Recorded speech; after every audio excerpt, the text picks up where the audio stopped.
Hello guys, welcome to my channel. I am Dr. Purnima. So guys, here I will start the lectures on medicines which is based on Allen's keynote and Boric.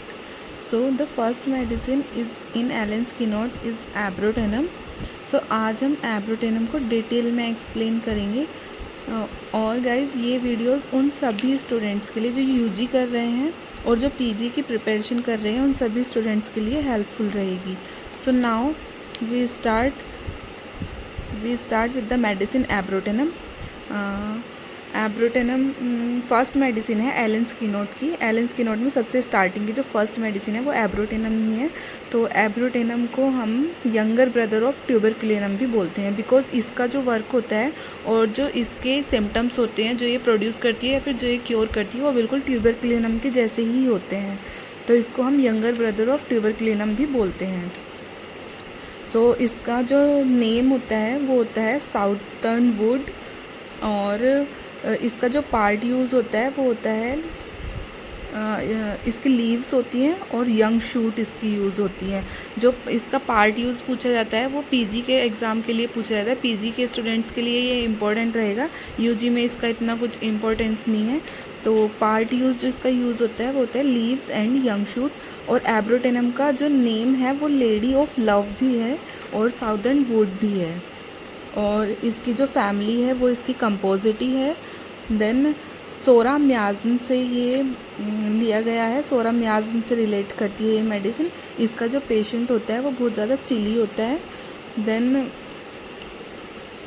जो abrotanum का जो patient होता है ना वो बहुत ज़्यादा inhuman और क्रूअल टेम्परामेंट का होता है.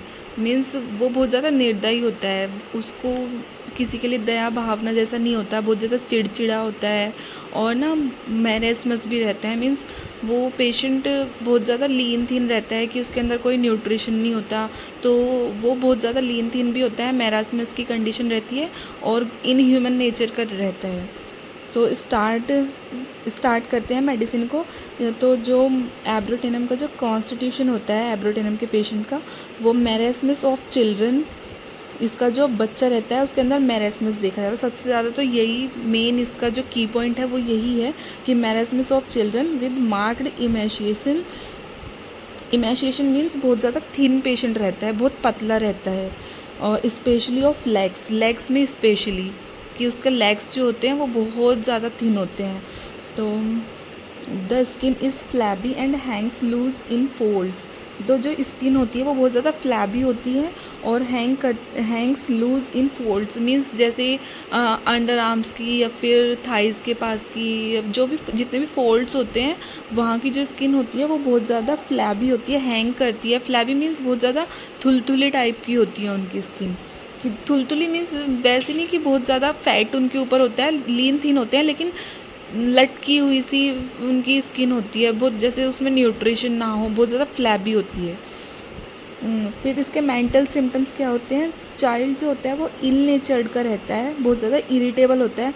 इल नेचर्ड का जैसे हमने अब बताया ना कि बहुत ज़्यादा इनह्यूमन होता है कि जो पेशेंट होता है एब्रोटेनम का वो क्रूअल टेम्परामेंट का होता है कि वो शांत नहीं होता है, कूल नहीं होता है, इल ह्यूमन होता है कि उसके अंदर ज़रा भी दया भावना नहीं होती है. जैसे छोटा बच्चा भी होगा कि जैसे मदर को नोच देगा, मदर के बाल निकाल देगा और किसी के पास रुकेगा नहीं, रोता रहेगा. मीन्स इस टाइप का बेबी होता है.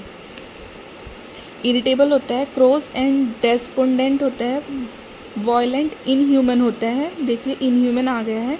Would like to do something cruel. Means उसको चाहिए रहता है कि कुछ तो क्रूअल करना है. वो चाहता है, वो अच्छे से रहना चाहता ही नहीं है. उसको कुछ ना कुछ गलत, कुछ ना कुछ गंदा, कुछ ना कुछ क्रूअल नेचर का उसको करना ही होता है.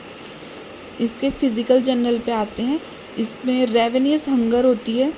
रेवेनियस हंगर मीन्स उसको भूख बहुत ज़्यादा लगती है. जैसे अब भी खाया, थोड़ी देर बाद उसको फिर से चाहिएगा खाने को, लेकिन उसको खाने को चाहिए होता है. देन वो साथ के साथ फिर उसका जो फूड होता है वो निकलता भी रहता है. Means losing flash while eating well.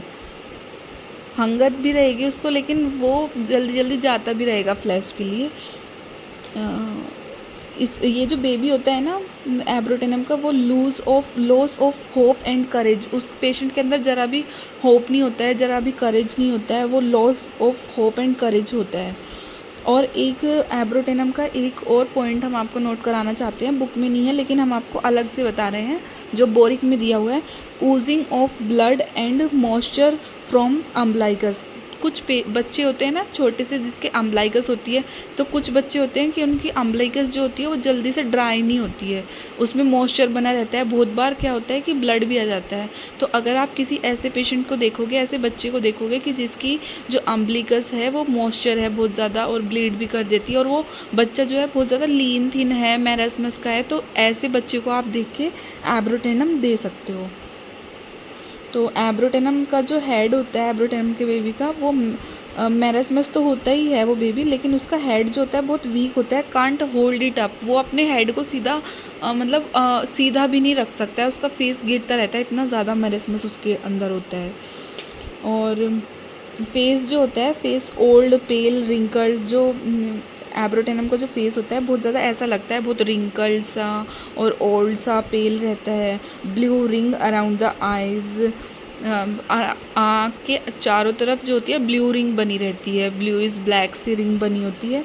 और एंजियोमा ऑन फेस दिखता है, मीन्स उसके फेस पे डॉट डॉट डॉट डॉट जैसे दिखाई देते हैं। वो एंजियोमा ऑफ फेस अगर हो पाएगा पॉसिबल तो हम इमेजेस डाल देंगे कि किस टाइप का बेबी दिखेगा।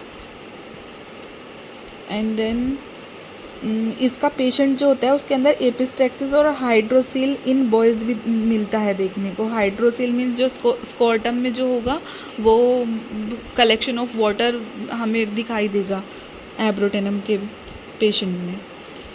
और गैस्ट्रो इंटेस्टिनल जो सिम्टम्स होंगे वो होंगे alternate constipation and diarrhoea. Alternate होगा, कॉन्स्टिपेशन रहेगा फिर उसको डायरिया रहेगा, ऑल्टरनेट रहेगा दोनों एक दूसरे, पहले कॉन्स्टिपेशन फिर डायरिया, डायरिया कॉन्स्टिपेशन, ऐसा उनका चलता रहता है। और लाइंटेरिया मीन्स अनडाइजेस्टेड फूड पार्टिकल्स, जो उनको जो डायरिया होता है तो वो उनका अनडाइजेस्टेड फूड पार्टिकल्स से रहता है, पासिस अनडाइजेस्टेड फूड पार्टिकल्स। और जो एक्सट्रीमिटीज़ में होगी painful contraction of the limbs and cramps और फॉलोइंग कॉलिक। पेनफुल कॉन्ट्रैक्शन रहती है उनको, क्रैम्प्स रहते हैं। और र्यूमेटिज्म में होता है for excessive pain before the swelling commences from suddenly checked diarrhoea और secretion alternates with haemorrhoids with dysentery. Extremities इसका इतना इम्पॉर्टेंट नहीं रहता है, बस इसका एक्सट्रीमिटीज़ में जो इम्पॉर्टेंट होता है वो होता है कि marasmus of lower extremities only. Lower extremities में बहुत ज़्यादा मैरेस्मस देखने को मिलता है। गाउट जो होता है उसका, गाउट होता है जॉइंट स्टिफनेस रहेगी, स्वेलिंग रहेगा। और एक जो मेन पॉइंट इसमें रहेगा, जो गाउट होगा इसमें जो इनका सेंसेशन होगी ना वो प्रिकिंग सेंसेशन होगी। ये इसमें ध्यान देने वाली बात है, ये पूछी जाती है कि सेंसेशन एब्रोटेनम में कैसी होती है, तो प्रिकिंग सेंसेशन होती है। Wrist and ankle joints painful होते हैं और इन्फ्लेम्ड होते हैं। और वेरी लेम एंड सोर ऑल ओवर, तो जो बॉडी रहती है उनकी बहुत ज़्यादा लेम और सोर रहती है। तो ऐसी एक और मेडिसिन है जिसको फील होता है सोर एंड ब्रूज्ड फीलिंग, इसी की तरह सोर and lame feeling all over the body, तो वो है अर्निका मेडिसिन। अर्निका मेडिसिन में भी सेम ऐसे ही होता है कि सोर and lame feeling all over the body, और इसमें का भी कीनोट यही है। और जो सबसे ज़्यादा ध्यान देने वाली बात है वो यही है कि marasmus of lower extremities only, कि लोअर एक्सट्रीमिटीज़ में इस पेशेंट के बहुत ज़्यादा मैरेस्मस देखने को मिलती है। लोअर एक्सट्रीमिटीज़ बहुत ज़्यादा वीक होती है, पतली पतली लेग्स होती हैं बिल्कुल। और फीवर देखते हैं। अब फीवर में एक जैसे ग्रेट वीकनेस रहती है, ग्रेट वीकनेस है और उसको इन्फ्लुएंजा भी हो रखा है, तो ऐसे में हम कालीफोस मेडिसिन प्रेस्क्राइब कर सकते हैं। ऐसे में कालीफोस बहुत अच्छा वर्क करती है अगर वीकनेस बहुत ज़्यादा है और उसके साथ साथ इन्फ्लुएंजा है, तो कालीफोस बहुत अच्छा वर्क करती है। और एब्रोटेनम का जो फीवर होता है वो होता है great weakness and prostration and a kind of hectic fever with children. Hectic fever कैसा, हेक्टिक फीवर इनको ऐसा रहता है कि फीवर रहेगा, हाई ग्रेड फीवर होगा, उसके साथ साथ चिल्स रहेंगी, चिल स्वेट ऐसे चलता रहेगा कि चिल्स आया फिर स्वेटिंग, चिल्स आया फिर स्वेटिंग, और फीवर रहेगा। तो ऐसे में इनका हेक्टिक फीवर इस टाइप का होता है। अनएबल टू स्टैंड, वीकनेस इतनी ज़्यादा रहेगी कि वो पेशेंट जो होगा वो खड़ा भी नहीं हो पाएगा खुद से। और स्किन जो होती है वो बहुत ज़्यादा इचिंग होती है, स्किन में इचिंग रहती है और चिलब्लेन्स होती है।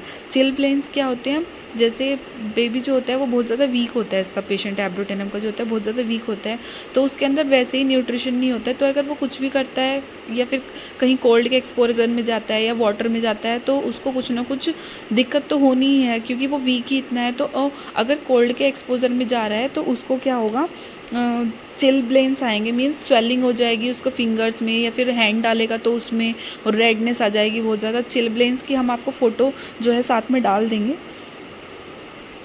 और रिलेशन इसका होगा आफ्टर हीपर इन फ्रंकल। फ्रंकल होता है कि नेल्स की साइड वाली जो जगह होती है वहाँ पे ना बहुत ज़्यादा फंगस टाइप का आ जाता है, तो फ्रंकल हम इमेज डाल देंगे फ्रंकल भी किस टाइप का होता है। आफ्टर हीपर इन फ्रंकल, अगर फ्रंकल है हीपर के बाद हम एब्रोटेनम का यूज़ कर सकते हैं। After aconite and bryonia and pleurisy, अगर किसी को प्लूरेसी है, एकोनाइट और ब्रायोनिया हमने दिया है और पेशेंट बहुत ज़्यादा लीन थिन है, तो हम उसके बाद एब्रोटेनम यूज़ कर सकते हैं।